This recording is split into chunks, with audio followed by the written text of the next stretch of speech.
In the quiet town of Maple Hollow, Vermont, where winters are harsh and secrets tend to freeze under layers of politeness, Thomas Whitaker was something of a local legend.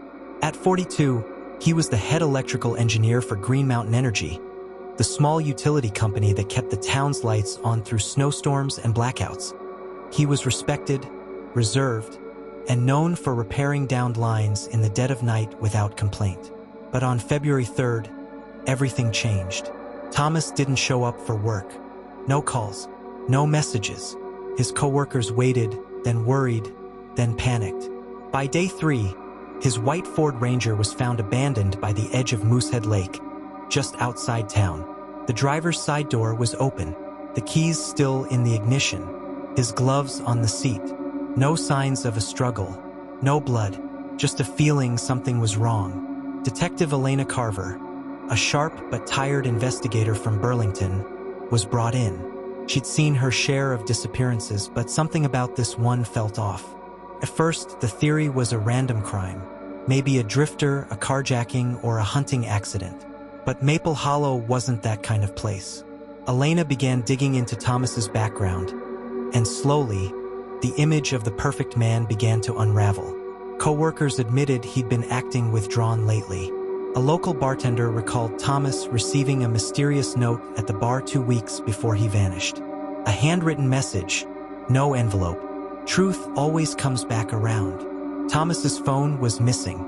His last known location, according to the cell tower ping, was near the lake at 4:52 a.m., long before sunrise. In Thomas's home, Detective Carver found a locked drawer in the basement. Inside were dozens of old letters, faded, emotional, and haunting, all from a woman named Claire Jennings, dated nearly 6 years back. Claire lived in a nearby town, had once worked as a receptionist at a construction firm where Thomas had done consulting. The letters revealed a hidden affair, but more than that, a child, a daughter. Claire wrote about betrayal, about Thomas refusing to acknowledge the baby. The child had died at just 2 months old. Claire had fallen apart. Thomas never looked back. Detective Carver tracked Claire to a modest bookstore in Montpelier. She was calm. Yes, she had written those letters. No, she hadn't seen Thomas in years. She had an alibi. She was attending a book fair the morning Thomas disappeared. But before the interview ended, Claire said something chilling. "If I ever disappear, ask his cousin Nick. He's the kind of man who takes loyalty too far." Nick Whitaker, Thomas's younger cousin and co-worker, was quiet, reliable, and always in the background. He idolized Thomas publicly but had grown increasingly bitter privately. Detective Carver pulled his phone records.